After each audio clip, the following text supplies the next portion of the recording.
안녕하세요. 오늘의 데일리 뉴스레터에 오신 것을 환영합니다. 1. 대한민국의 남다른 군사력. 2. 결국 한국에 다 뺏겼다. 3. 한류가 빛나고 있습니다. 한번 진실을 알아봅시다. 18조 원을 더 쓰더라도 전투기 도입 물량을 늘려야 한다. 혼란한 동북아 정세에 살아남기 위해서는 대한민국의 전술기는 700대가 필요하다. 최근 우리 공군의 노후 전투기가 연달아 추락하면서 순수 국산 전투기 KF-21의 양산 물량을 기존 120대에서 300대로 크게 늘려야 한다는 주장이 나오고 있습니다.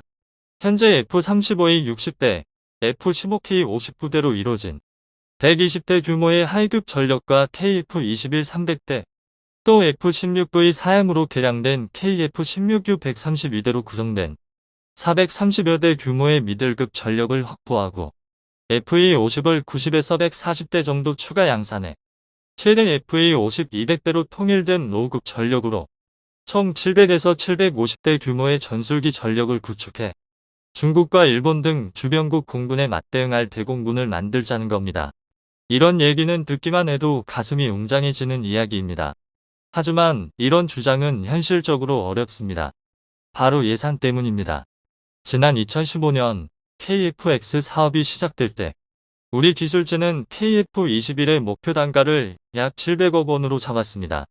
그러나 코로나 사태로 인한 인플레이션과 연이은 미국발 금리 상승으로 인해 환율이 급등하며 여러 국가로부터 각종 첨단 부품을 사들여야 하는 입장에서는 KF-21의 예상 단가도 천정부지로 치솟고 있습니다. 아직까지 대당 단가가 1000억 원을 넘지 않았으나 천룡 공대지 미사일, 한국형 대방사 미사일 등 KF-21과 통합될 각종 무장과 여러 예비 부품의 비용을 생각하면 필요 예산은 대당 1000억 원을 가뿐히 넘었다고 봐야 하는데요. 따라서 KF-21 보라매를 180대 더 양산하기 위해서는 양산 수량 증가에 따른 단가 하락 같은 변수를 고려하지 않을 경우 최소 18조 원이 더 필요하다는 게 전문가들의 입장입니다. 게다가 여기에 더해 90에서 140대의 FA-50을 더 생산한다면 못해도 5에서 6조 원의 예산이 더 필요합니다. 뿐만 아니라 늘어난 전술기로 인해 추가로 편제될 전투 비행단과 항공기를 보관할 이글루 등의 각종 시설의 예산도 추가되는데요. 이렇게 다 따지다 보면 일각에서 주장하는 공군력 증강을 위해서는 아무리 적게 잡아도 25조 원에서 많게는 30조 원에 이르는 정말 어마무시한 예산이 필요합니다. 생산 규모를 고려해 5년으로 예산을 나누더라도 한 해마다 6조 원의 예산이 오직 전술기 추가 확보에 투입되는 겁니다. 사실 이는 현실적으로 대한민국의 국방 예산으로는 불가능한 수치입니다. 그런데 최근 반전이 일어났습니다. 대한민국이 홀로 KF-21을 양산하는 건 막대한 비용이 들지만 여러 우방과 함께 공동 생산에 나선다면 적은 비용으로도 더 많은 전술기를 확보할 수 있게 되는데요. 뿐만 아니라 수출을 통해 국방 예산 증액의 당위성을 확보할 수 있고 국내 경제를 크게 개선하는 게 가능해집니다. 그래서 준비했습니다. 오늘은 대한민국이 전술기 700대를 확보할 수 있는 대공군 확보 방안에 대해 알려드리겠습니다. 2022년 12월 현재 대한민국을 위협하는 최악의 적은 바로 중국입니다. 중국은 하이급인 J-20을 최대 100대를 보유하고 있습니다. 뿐만 아니라 매해 40에서 50대 정도의 생산 능력을 확보해서 2025년까지 J-20 250대를 확보할 계획인데요. 이에 더해 FC-31로 불렸던 중국판 F-35인 J-35의 양산도 시작했는데요. 그래서 전문가들은 중국이 2030년대 초반까지 적어도 500대 이상의 5세대 스텔스 전투기를 확보할 수 있을 것으로 보고 있습니다. 이 때문에 일본은 전술기 전력을 크게 개편했습니다. 구식화된 F-15J 대부분과 가성비 폭망이던 일본산 F-2의 전량을 폐기하는 대신 F-35A, B형 147대와 F-15J의 첨단 개량형인 F-15G 68대를 확보해 하이급 전투기 215대로 구성된 항공전력을 구성해 중국의 스텔스 전력에 대응한다는 방침입니다. 반면 한국은 60대의 F-35A와 59대의 F-15K가 현재 예정된 하이급 전력의 전부입니다.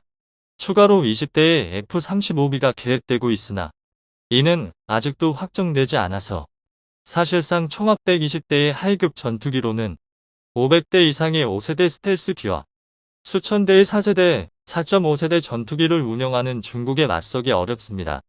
따라서 하이급뿐 아니라 미들급 전력으로 스텔스기를 상대할 수 있거나 아니면 적의 미들급 전력을 완전히 제압할 수 있어야 하는데요. 하지만 우리의 현실은 참혹합니다. 2022년 현재 우리 군이 가진 미들급 전력은 F-16 PBO 34대와 KF-16 132대가 전부입니다. 그나마도 F-16 PBO 34대는 노후화로 폐역이 예정되어 있으니 사실상 KF-16 132대가 우리 공군 미들급 전력의 전부인데요. 다행히 F-16V 사양의 KF-16U로 개량이 이루어져 미들급 전력이 아예 무력화되는 참극은 피한다는 게 유일한 위안입니다. 하지만 KF-16U로는 중국의 4세대 이상 전투기를 상대로 우세를 점할 수 있을지는 모르겠으나 압도할 수는 없습니다. 뿐만 아니라 5세대 전투기를 근거리에서 보고 대응할 수 있는 장비가 탑재되긴 하지만 대등한 전투를 펼치는 것은 꿈도 꿀 수 없습니다. 정리하자면 이대로라면 우리 공군 전력으로 자주 국방을 하는 것은 현실적으로 불가능합니다. 또한 오산, 오키나와 시모노세키의 주둔한 미 공군과 미 해군 항공대의 도움이 없다면 사실상 중국 공군을 막아낼 수 없습니다. 그런데 이 심각한 상황을 단숨에 해결해 줄 해결사가 있습니다. 바로 KF-21 보라매입니다. 4.5세대 전투기이지만 블록 3을 통해 5세대기로 업그레이드하고 나아가 멈티가 가능한 5.5세대기로 개량할 계획까지 염두에 두고 시험 비행이 한참 진행 중인 KF-21 보라매가 계획대로 120대가 양산된다면 아무라던 우리 공군의 상황을 단숨에 반전시킬 수 있습니다. 일단 우리 군의 허리를 맡을 미들급 전투기가 132대에서 252대로 늘어나면서 중국 공군의 수적 주력인 4.5세대 이하의 전투기들을 충분히 방어할 수 있게 됩니다. 뿐만 아니라 중국의 스텔스기 500대에도 맞설 수 있습니다. KF-21은 고성능 이사 레이더와 아르스트가 있어 근거리에서 스텔스기를 탐지하는 게 가능할 뿐 아니라 스텔스기의 유일한 약점인 적외선을 노릴 수 있는 5세대 IR 미사일을 사용할 수 있게 되는데요. 즉 한국은 4.5세대 전투기라 하더라도 중국제 스텔스기를 격추할 능력까지 있습니다. 심지어 여기에 더해 블록 3으로 개량해 5세대 스텔스기로 업그레이드 될 경우 숫자만 많은 스텔스계의 경운기라 할 수 있는 중국제 스텔스기를 압도할 수 있습니다. 따라서 KF-21이 기존 계획대로 120대가 무사히 양산되는 것만으로도 우리 공군은 직면한 문제 중 대다수 문제를 해결할 수 있게 됩니다. 하지만 그럼에도 해결할 수 없는 문제가 있습니다. 바로 로우급 전투기의 부족입니다. 지금 이 시간에도 한창 전투가 벌어지는 우크라이나 전쟁을 통해 대한민국은 로우급 전투기가 얼마나 부족한지 알게 되는데요. 11월 27일을 기준으로 우크라이나 공개한 자료에 따르면 러시아의 전투기 손실은 무려 278댐에 달합니다. 그리고 그중 대다수가 로우급 공격기 전력인 수-24와 수-25입니다. 이유는 간단합니다. 그럴 수밖에 없기 때문이에요. 이번 전쟁에서 러시아 공군은 수백 대의 전폭기를 동원했습니다. 하지만 그럼에도 항공 지원을 요청하는 러시아 지상군을 위해 사거리가 100km 되는 정밀 유도 폭탄과 공대지 미사일, 그리고 이 정밀 유도 무기 PGM을 사용할 전폭기를 충분히 확보하지 못했습니다. 그래서 핵심 전력은 상부의 지시에 따라 반드시 투입해야 하는 곳에 투입하고 비교적 중요도가 낮지만 항공 지원이 필요한 곳에 로우급 전력인 수-24와 수-25를 대거 투입했는데요. 그리고 그 과정에서 근접 지원을 위해 적응 비행하던 러시아의 공격기들은 서방의 지원으로 받은 레이더 연동 자주대 공포 게타드, 스팅어 같은 맨페즈 등 첨단 단거리 방공 무기로 저층 방공망을 강화한 우크라이나군에게 말 그대로 녹아내렸습니다. 하지만 그럼에도 공격기 투입을 멈추지 않고 있는데요. 그만큼 근접 항공 지원의 필요성과 중요도가 매우 높기 때문입니다. 이는 우리 군도 마찬가지인데요. 우리 군에서 납다 못해 썩어가는 F-4E 팬텀2와 KF-5 제공호를 퇴역시키지 않는 이유가 바로 이 근접 항공 지원을 위해서입니다. 그래서 한국은 로우급 전투기임에도 막강한 성능을 자랑하는 FA-50을 개발하고 각종 유도 폭탄을 대량 도입했습니다. 최대 사거리가 100km 넘는 국산 유도폭탄 KGB와 젠, 르뎀 등 사거리가 긴 대형 유도폭탄을 대량으로 확보하고 이 폭탄들을 초음속 비행과 정밀 유도가 가능한 FA-50의 실험 원거리에서도 안전한 근접 항공 지원이 가능하도록 한 겁니다. 그 증거로 현재 한국은 무려 10,000발에 가까운 정밀 항공폭탄 재고를 확보했거나 확보 중입니다. 이는 정말 어마어마한 수량인데요. 그런데 문제가 있습니다. 정작 폭탄을 투하할 FA-50이 너무 부족하다는 것입니다. 가장 숫자가 많아야 할 로우급 전력이 불과 60대뿐이기 때문입니다. 이 정도로는 10,000발의 유도폭탄이 있어봤자 쓰고 싶어도 쓸 수가 없습니다. 이 때문에 항공기가 추락해도 지금이라도 당장 버리는 게 당연한 F4와 F5를 버리지 못하고 있는데요. 그나마 이거라도 갖고 가야 로우급 전력을 150대 내외로 유지할 수 있기 때문입니다. 그러나 익히 알려졌다시피 이것도 한계입니다. 두 전투기 모두 2030년이 되기 전에 공군에서 퇴역해야 합니다. 그래서 최근 FA-50을 서둘러 추가 양산하자는 목소리가 높습니다. 90대를 더 양산해서 로우급 전력 150대를 유지하자는 주장부터 140대를 추가 양산해 이참에 로우급 전력을 200대로 확보하자는 의견까지 다양한 주장이 나오고 있는데요. 그런데 이건 불가능합니다. KF-21 보라매의 단가를 좋게 봐줘도 800억 원 이상이라 보라매가 쓸 무장과 새 시설에 투입할 예산을 200억 원 정도로 낮게 잡아도 보라매 1대를 추가하는데 1,000억 원이 필요합니다. 달리 말해 보라매 180대를 추가하려면 18조 원의 예산이 필요하며 여기에 FA-50 140대를 더한다면 인건비나 부대 창설 등 여러 변수를 빼더라도 25조 원 이상의 예산이 소모됩니다. 또 인력도 문제입니다.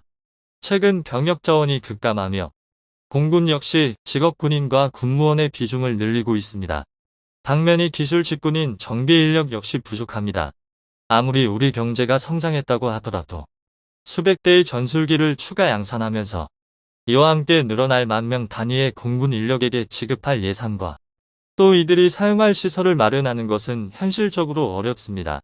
그런데 우크라이나 전쟁으로 인해 최근 한국 무기의 위상이 올라가면서 새로운 해법이 등장했습니다. 바로 공동개발국을 늘린다면 이야기가 달라지게 되는데요. 그 좋은 사례가 미국의 F-35입니다. F-35는 우리 군에서도 최고급 기종으로 분류할 만큼 우수한 기종이지만 그만큼 어마무시한 개발비가 들었습니다.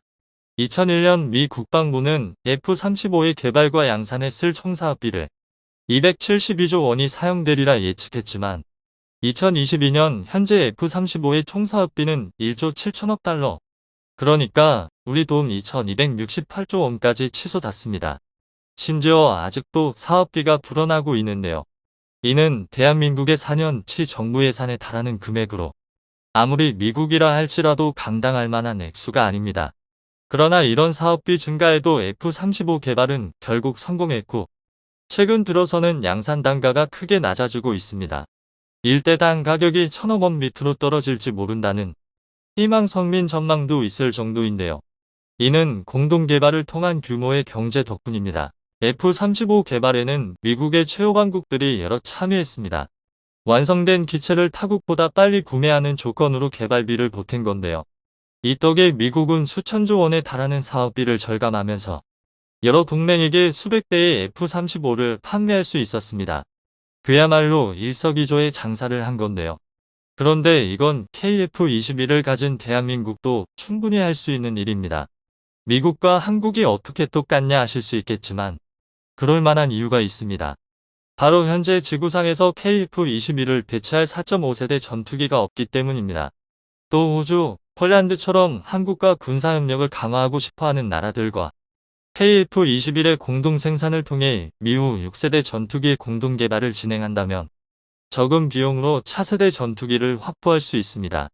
뿐만 아니라 수백 대의 KF-21을 수출할 수 있고 이로 인한 관련 산업의 성장을 통해 막대한 항공 인력을 확보할 수 있습니다.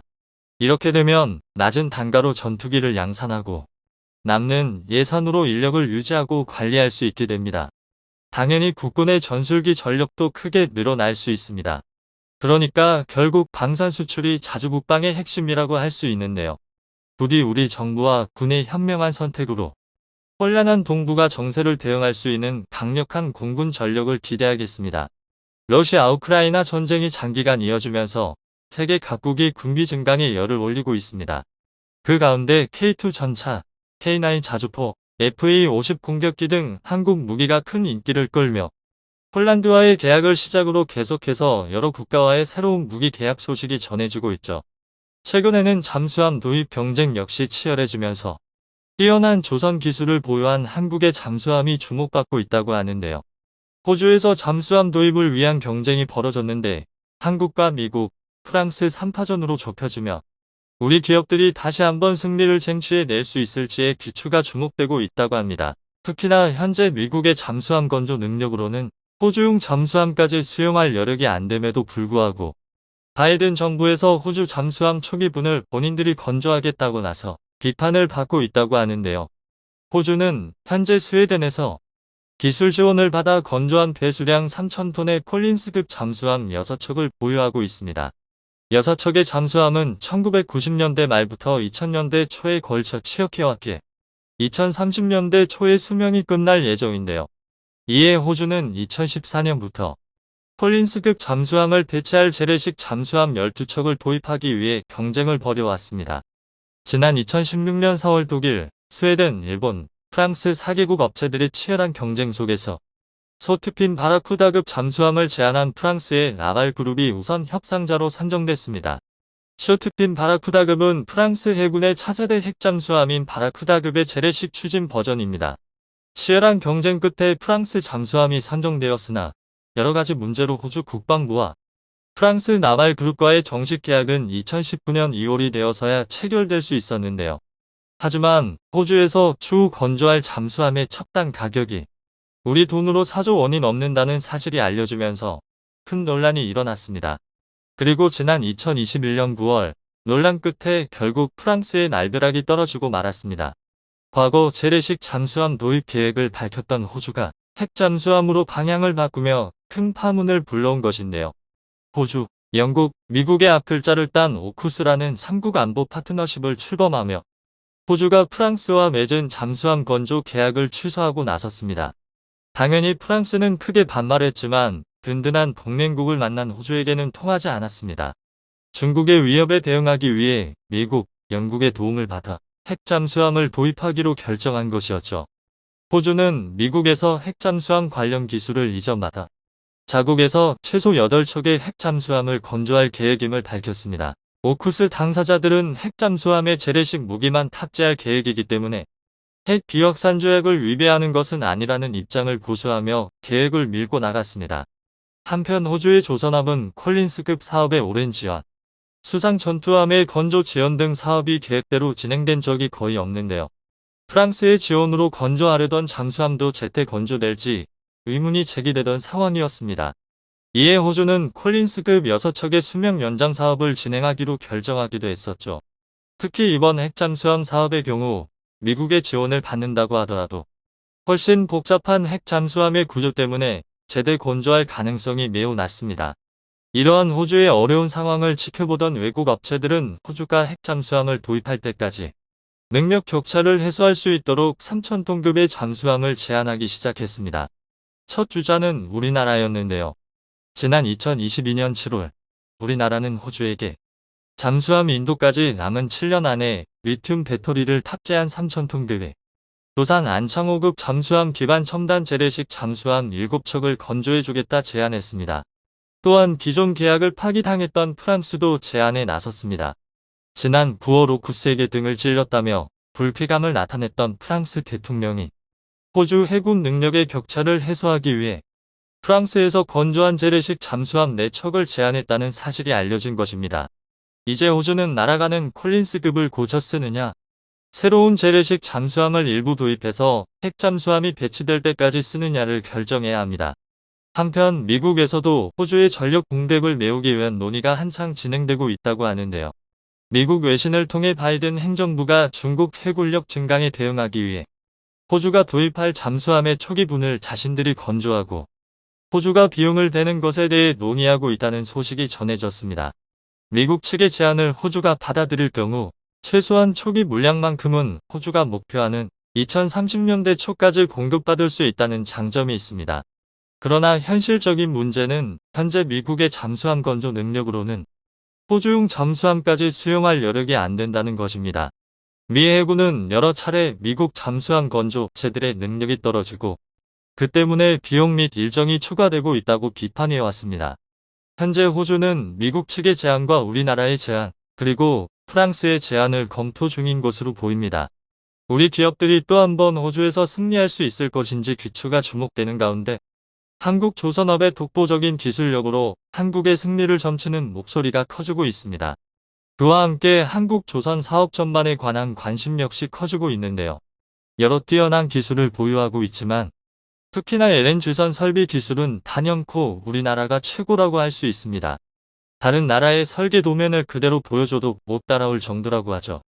현대산모중공업의 한 관계자는 LNG 운반선의 핵심은 화물창입니다.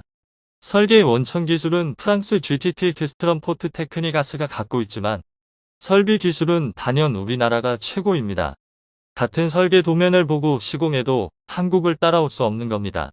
국내 3사만이 경쟁한다는 평가가 나온 것도 바로 이 시공 기술 덕분입니다. 라고 밝혔습니다. 단순 수주량 경쟁에서 벗어나 고부가 가치 선박 중심의 선별 수주 영업을 가능하게 한 주역도 바로 LNG 운반선인데요. 그로 인해 불과 2년 전만 하더라도 일감절벽을 우려하던 조선업계가 다시 바쁘게 뛰고 있습니다. 지난달 국내 한 언론에서 현대중공업 울산조선소와 더불어 한국조선해양이 수주한 LNG 운반선을 건조하는 핵심 기지인 영암조선소를 찾았습니다. 앞서 주문된 선박들이 진수된 뒤 그 빈자리를 최근 집중적으로 수주한 LNG 운반선들이 속속 채우고 있었는데요.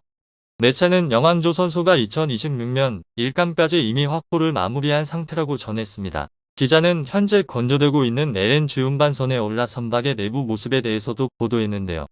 그리스의 알파가스사가 주문한 3척의 LNG 운반선 가운데 첫 번째로 건조되는 선박에 올라 그 소식을 전했습니다. 해당 선박은 내년 4월 진수대 선주사에 인도될 예정으로 주요 화물창 건조 작업이 마무리된 상태로 초저온 액체 저장을 위한 피막을 설치하는 멤브레인 작업이 이루어지고 있다고 합니다. 기자는 선박이 오르는 과정을 세세하게 전했는데요. 도크와 선박을 연결하는 철제 사다리를 통해 화물창 내부로 들어섰으며 선박 내부와 통하는 통로 입구에서 에어컨을 통해 옷과 신발에 묻는 흙먼지들을 모두 털어낸 뒤 들어갔다고 합니다. 영하 192도 이하의 액체 상태인 LNG가 실려야 하는 화물창이만큼 건조 단계에서부터 내부 오염을 막기 위해 부단히도 애를 썼다고 하는데요. 내부에 들어서자 흡사 대형 빌딩의 건설 현장에 들어선 느낌이었다고 합니다. 바닥만 1200로 약 360평에 달하며 높이는 아파트 10층 수준인 약 30m라고 하니 그 표현이 이해됩니다. 이곳 화물창에만 5만여 톤의 LNG를 실을 수 있다고 하는데요.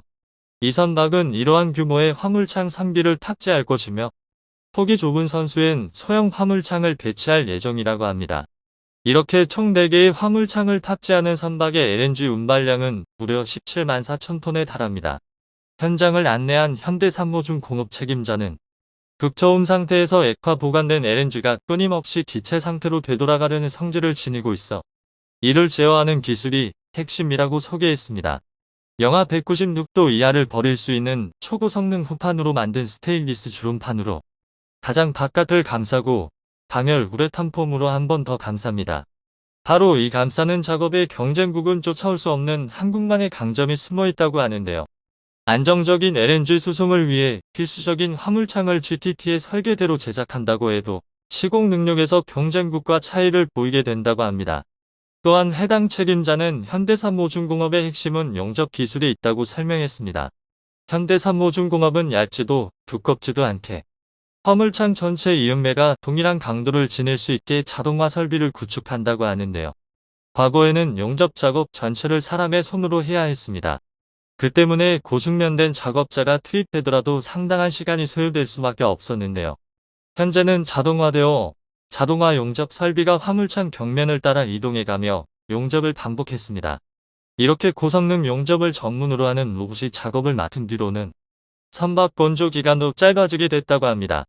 또한 책임자는 보냄이 잘 돼야 자연적으로 기화하는 LNG 양을 줄일 수 있고 안정적으로 수송도 할 수 있다며 보냉 작업은 화물의 안정적인 수송뿐 아니라 선박 본체가 극저온에 노출돼 파괴되는 것을 방지하는 데도 결정적인 역할을 한다고 강조했습니다.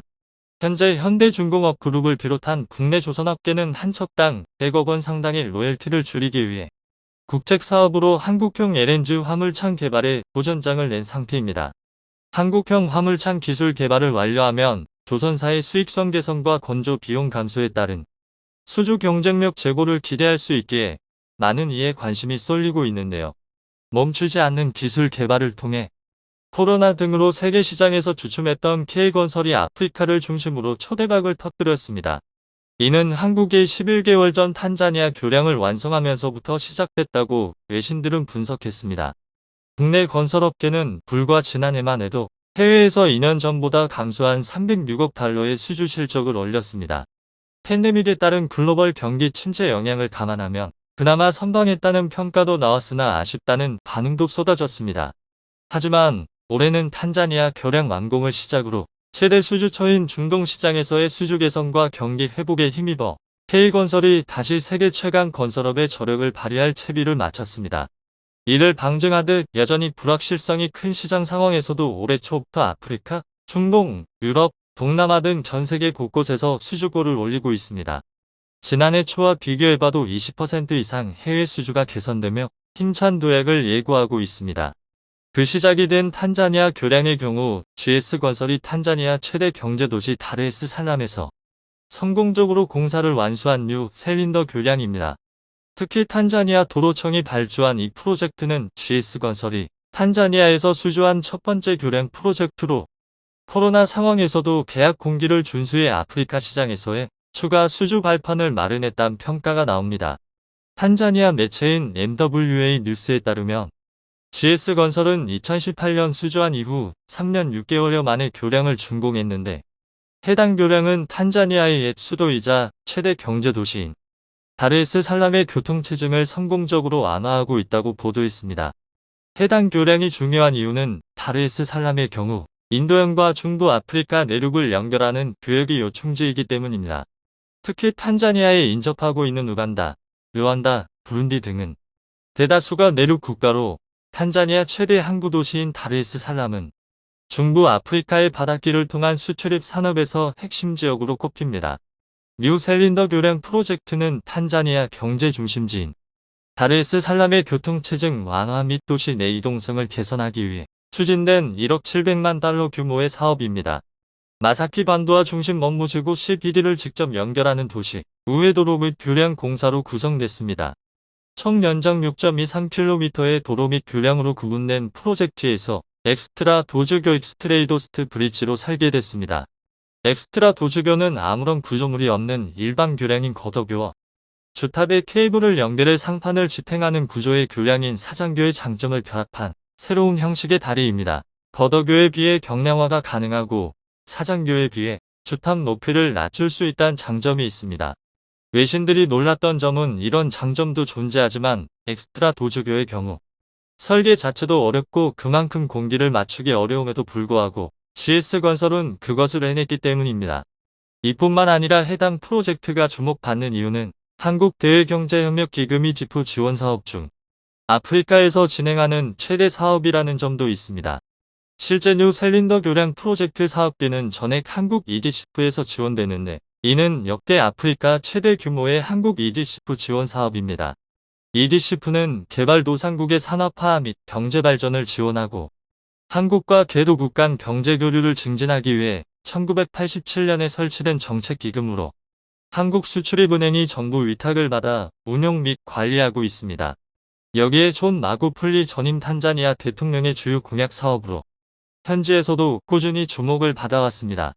탄자니아의 다르에스 살람은 탄자니아뿐 아니라 중부 아프리카의 무역 거점 도시로 도시화가 진행되면서 시외곽과 중심을 잇는 상습 정책 문제가 심각했던 상황이었는데 교량 프로젝트는 이 문제 해결책으로 추진됐기 때문입니다. 이에 작년 12월 교량 개통 직후 현지 다수의 언론에서도 12월 개통 약속을 지킨 뉴 셀린더 교량으로 집중 조명한 바 있습니다. 성공적인 뉴 셀린더 교량 준공으로 GS건설은 탄자니아 정부로부터 큰 신임을 얻게 된 것으로 전해지고 있습니다.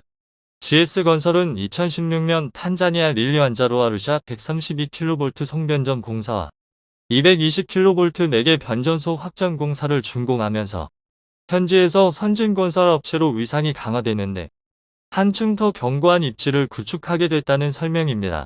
나아가 알제리 복합화력 발전소 공사와 이집트 에이크시 정유 공장 공사, 다나카마시 330kV 송변전 공사를 통해 아프리카 건설 시장에서 사업을 지속 유지해오고 있는 GS건설은 향후 탄자니아를 아프리카 거점 시장으로 삼고 사업 확장을 가속화한다는 계획입니다.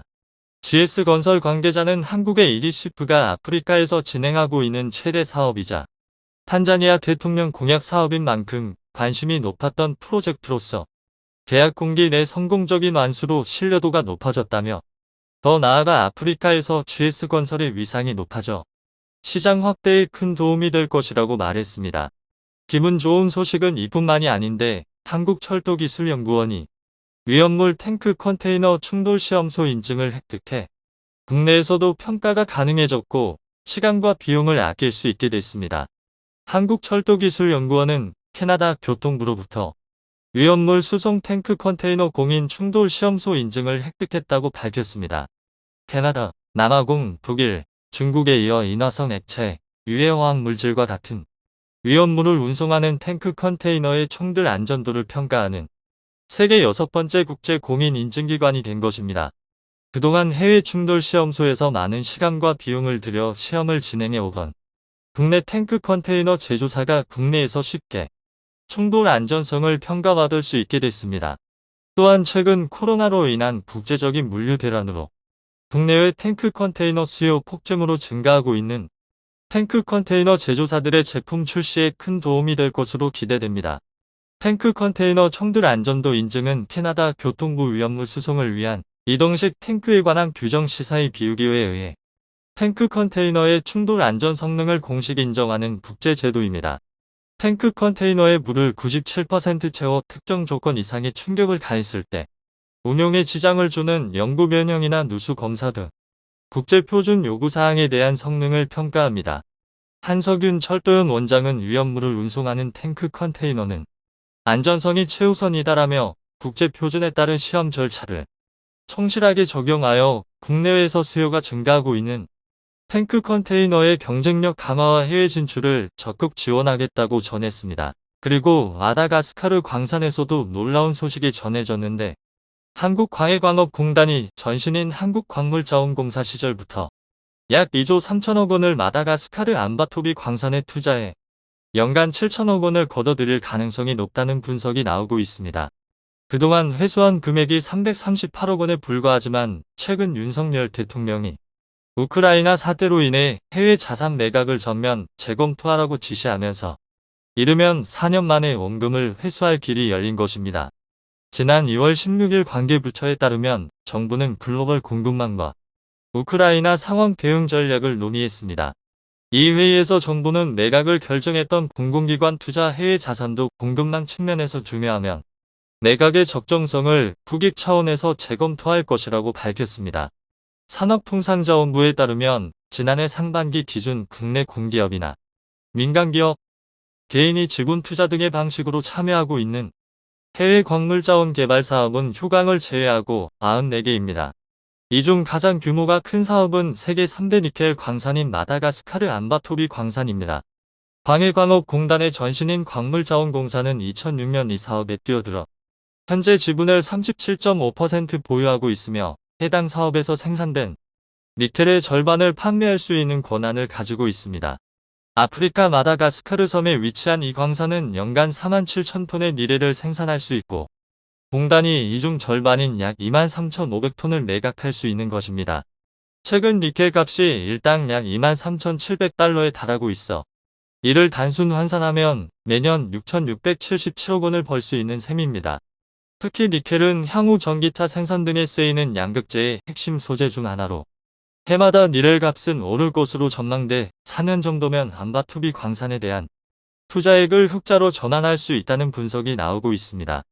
강청구 인하대 에너지자원공학과 교수는 자원개발은 원자재 대란을 피할 수 있는 가장 모범 해답이라고 말했습니다. 영상이 도움이 되셨다면 구독과 좋아요 부탁드리며 오늘도 감사합니다. 최고로 멋진 하루 보내시길 바랄게요.